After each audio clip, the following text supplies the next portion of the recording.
혹시 마음이 좀 답답하거나 삶이 어딘가 꽉 막힌 것 같다. 뭐 이런 생각 해보신 적 있으신가요? 아, 많으실 거예요. 그렇죠. 서점에 가보면 정말 수많은 방법론이 있는데 정작 이걸 왜 하는가?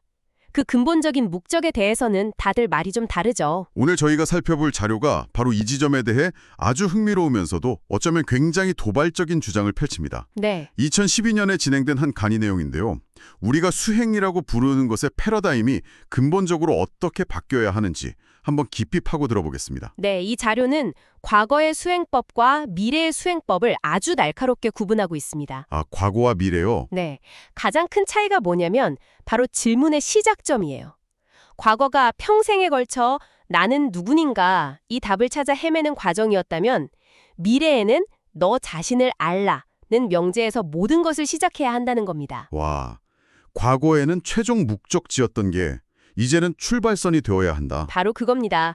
오늘 대화는 이 근본적인 관점의 전환이 우리 삶에 어떤 의미를 갖는지 아주 구체적으로 들여다보는 시간이 될 겁니다. 말씀하신 그 질문의 전환, 나는 누구인가에서 너 자신을 알라로 바뀐다는 지점부터 한번 제대로 짚어보죠. 과거의 수행법은 나는 누구인가라는 질문을 화두로 삼았다고 하셨는데 이게 어떤 한계가 있었던 걸까요? 그렇죠. 이 강의에서는 그 방식의 좀 치명적인 문제점을 지적하는데요. 그러니까 40년, 50년 평생을 바쳐 수행했는데도 결국 제자리로 돌아와서 그래서 나는 누구지? 이 질문을 다시 하고 있더라는 거예요. 아, 평생을 투자했는데 원점으로 돌아온 셈이네요. 네, 뭔가 근본적으로 잘못되었다는 신호 아니겠습니까? 그래서 이 자료는 이제 그 질문은 유효기간이 다 했다, 이렇게 선언을 합니다. 미래의 수행법은 완전히 다른 출발점을 제시해야 한다는 거죠. 그게 바로 소크라테스의 유명한 말, 너 자신을 알라군요. 맞습니다. 이게 단순히 스스로를 성찰하라 뭐 이런 교훈적인 말을 넘어서서 수행의 가장 첫 단계, 그러니까 기초가 되어야 한다는 주장이네요. 바로 그겁니다. 그런데 여기서 너 자신을 아는 것의 의미를 아주 명확하게 정리하고 넘어가야 해요. 아, 네. 그냥 막연하게 철학적인 깨달음을 얻으라는 게 아니거든요. 이 강의에 따르면 자신을 안다는 건 구체적으로 3가지 질문에 답할 수 있는 상태를 말합니다. 3가지 질문이요? 네, 첫째, 나는 이 땅에 왜 왔는가? 즉, 나의 존재 이유. 둘째, 앞으로 무엇을 하며 살아야 하는가? 나의 소명이죠. 그리고 가장 중요한 셋째, 나는 사적인 삶을 살아야 하는가? 공적인 삶을 살아야 하는가? 이 질문에 대한 답을 찾는 겁니다. 잠깐만요. 거기서 사적인 삶이랑 공적인 삶이라는 개념이 나오는데 이게 청취자분들이 듣기에는 조금 모호할 수 있겠어요. 아, 네. 이게 구체적으로 어떤 차이가 있는지 강의에서 좀 더 설명이 있었나요? 예를 들면 같은 직업을 가져도 이게 사적인 삶이 될 수도 공적인 삶이 될 수도 있는 건가요? 네, 아주 좋은 질문입니다. 그게 핵심이거든요. 강의에 나온 비유를 한번 들어보죠. 가령 똑같이 식당을 운영하더라도 돈 많이 벌어서 나 혼자 떵떵거리며 잘 살겠다, 이런 마음으로 하면 그건 철저히 사적인 삶이라는 겁니다. 하지만 내 음식으로 사람들을 건강하고 행복하게 만들겠다, 이런 마음으로 한다면 그게 바로 공적인 삶의 시작이라는 거죠. 아, 행위 자체가 아니라 그 행위의 동기. 맞습니다. 그 근본적인 방향성이 모든 것을 결정한다는 거예요. 즉, 나 자신만을 위한 삶이냐, 아니면 타인과 사회를 위한 삶이냐, 그 갈림길인 셈입니다. 아, 이제 명확해지네요.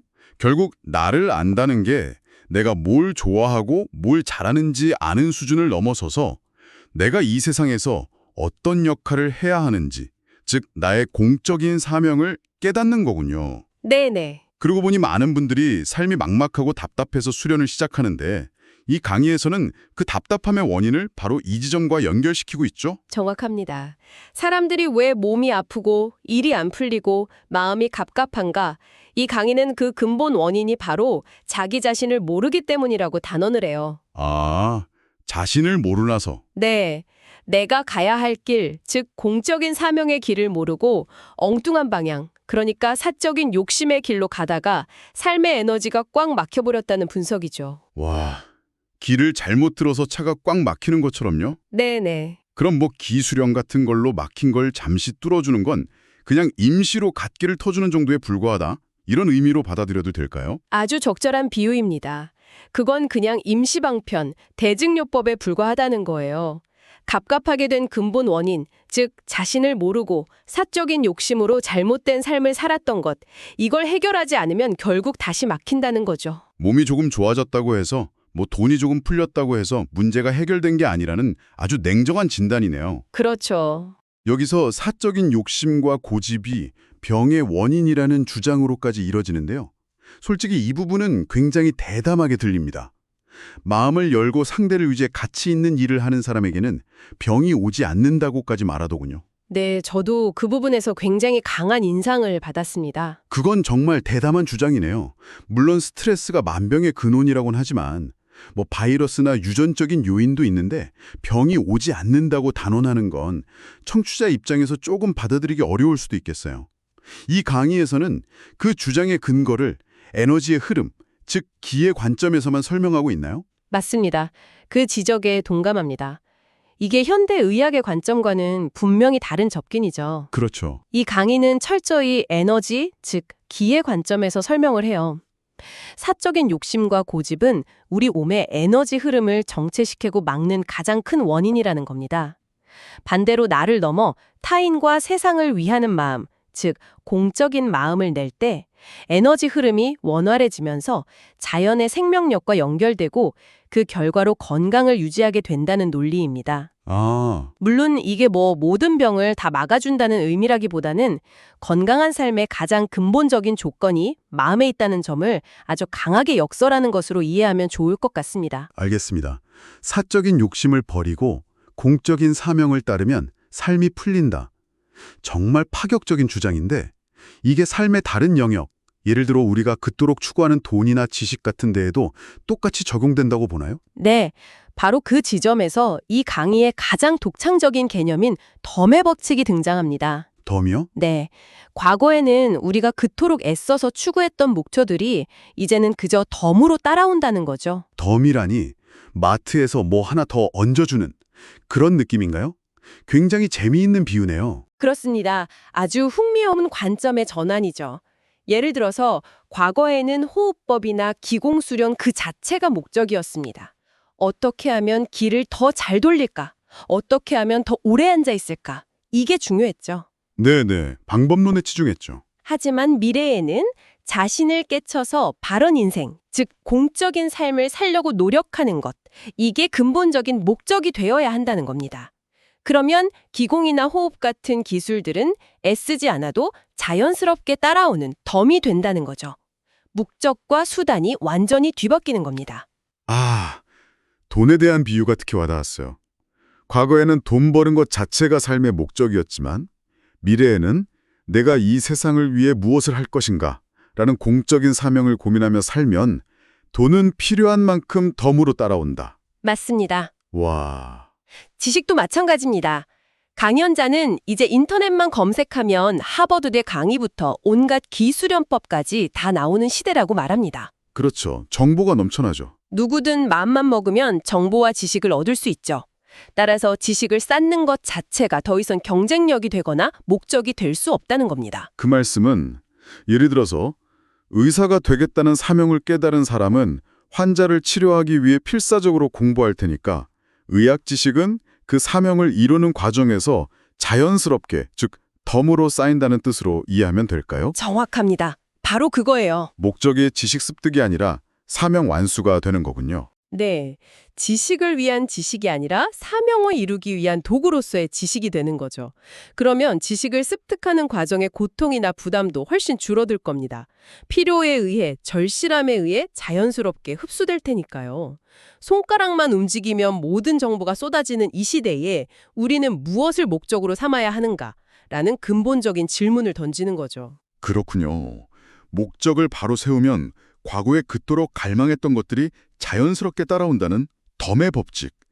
그렇다면 이런 관점의 변화가 우리의 실제적인 수련 행위, 예를 들어 기도나 명상 같은 것에는 어떤 영향을 미칠까요? 기도의 패러다임도 완전히 바뀐다고 말합니다. 기도까지요? 네, 과거의 기도는 대부분 무엇이 잘 되게 해주십시오, 무엇을 주십시오 하고 비는 것이었잖아요. 네, 그렇죠. 기복적인 게 많았죠. 하지만 미래에는 그런 기도조차 덤이 됩니다. 목적은 비는 행위 자체가 아니라 내가 신이 하고자 하는 일을 얼마나 행할 수 있는 사람이 될 것인가, 이걸 스스로에게 묻고 다짐하는 과정이 되어야 한다는 거죠. 아, 기도의 방향이 나에서 신으로, 받는 것에서 하는 것으로 바뀌는 거네요. 바로 그겁니다. 그런 삶을 사는 사람은 길게 기도할 필요도 없다는 비유가 아주 인상적이었습니다. 그냥 지나가면서 아버지, 접니다. 한마디만 해도 충분하다고요. 네, 이미 삶의 방향과 목적이 신의 끝, 혹은 대자연의 섭리와 일치하기 때문에 구구절절 빌 필요가 없다는 뜻이겠죠. 삶 자체가 기도가 되는 경지. 그렇죠. 이런 관점은 실제 명상이나 좌선 같은 수련 방식에 대해서도 아주 신랄한 비판으로 이어집니다. 맞아요. 몇 시간씩 꼼짝 않고 앉아서 버티는 식의 수련은 미련하다고까지 표현하더군요. 그렇습니다. 그건 노동이지 수련이 아니라는 거죠. 정신을 가다듬고 진정한 삶, 즉 자신의 공적인 사명을 향해 나아가는 사람은 마음을 정리하고 앉는 그 순간 찰나에 곧바로 깊은 수련이 이루어진다고 합니다. 아, 오랜 시간 몸을 괴롭힐 필요가 없다는 거예요. 그래서 대자연의 천기가 당신을 감싸 안는다는 표현을 썼군요. 오랜 시간 겉핥기식으로 수련한 사람보다 그 짧은 순간에 더 깊은 경지를 맛볼 수 있다는 주장인데, 그런데 여기서 또 궁금한 점이 생깁니다. 만약 몇 시간씩 앉아있는 게 미련한 방법이라면 이 새로운 패러다임에서 수련은 구체적으로 무엇을 하는 행위를 말하는 걸까요? 그냥 마음가짐을 바꾸는 것만으로 충분한 건가요? 아주 중요한 질문입니다. 마음가짐의 전환이 시작이지만 그것만으로는 부족하겠죠. 이 자료에 따르면 새로운 수련의 핵심은 성찰입니다. 성찰이요? 네, 구체적인 실천 방법까지 제시하는데요. 매일 아침 오늘 나는 나의 공적인 사명을 위해 무엇을 할 것인가 이걸 계획하고요. 저녁에는 오늘 나의 행동과 말 중에서 어떤 것이 사적인 욕심이었고 어떤 것이 공적인 실천이었나 이걸 돌아보는 것, 그 자체가 핵심적인 수련이 된다는 설명입니다. 아, 그러니까 삶과 수련이 분리되는 게 아니라 삶 자체가 수련의 장이 되는 거군요. 맞습니다. 아침 저녁으로 자신의 삶의 공적인 사명이라는 거울에 비춰보는 행위, 그게 새로운 명상법이네요. 맞습니다. 그렇게 매일 자신을 성찰하며 삶의 방향을 조율하는 사람에게 가끔씩 고요히 앉는 시간은 그 성찰을 돕는 아주 강력한 도구가 되는 것이고요. 그런 사람이 자리에 앉으면 억지로 집중하려 애쓰지 않아도 순식간에 깊은 상태에 들어갈 수 있다는 겁니다. 와, 40년을 연습해도 맛보지 못했던 깊이를 목적을 바로 세운 사람은 순식간에 체험할 수 있다는 아주 파격적인 주장인 셈이죠. 핵심은 물리적인 시간이 아니라 정신적 각성과 삶의 방향성이라는 겁니다. 자, 정리를 해보죠. 오늘은 수십 년간 나는 누구인가를 찾아 헤매던 과거 수행의 패러다임에서 벗어나서 나의 사명과 공적인 삶을 깨닫는 것을 모든 수련의 출발점으로 삼아야 한다는 주장을 살펴보았습니다. 네, 그 결과 건강, 지식, 돈, 심지어 영적인 체험까지도 과거에는 그것 자체가 목적이었지만 이제는 올바른 삶의 과정에서 자연스럽게 따라오는 덤이 된다는 관점의 전환이 핵심이었습니다. 결국 나의 삶의 목적이 수련의 깊이와 삶의 질을 결정한다는 생각, 우리 모두가 곱씹어 볼 만한 화두인 것 같습니다. 이 자료의 주장은 결국 어떻게, 즉 how를 할 것인가 하는 기술적인 부분보다 왜, why를 하는가 하는 근본적인 목적이 비교할 수 없을 만큼 중요하다고 말하고 있습니다. 그래서 마지막으로 이런 질문을 던져보고 싶네요. 여러분의 삶이나 혹은 몸담고 있는 전문 분야에 이 관점을 한번 적용해 본다면 어떨까요? 예를 들어 여러분이 가진 핵심 기술이나 전문 지식을 최종 목표가 아닌 그저 따라오는 덤으로 여겨보는 겁니다. 그리고 그것을 통해 이루려는 궁극적인 공적인 목적에 모든 초점을 맞춘다면 당장 내일 아침 무엇을 가장 먼저 다르게 행동하시겠습니까? 한번 생각해 보시면 좋겠습니다.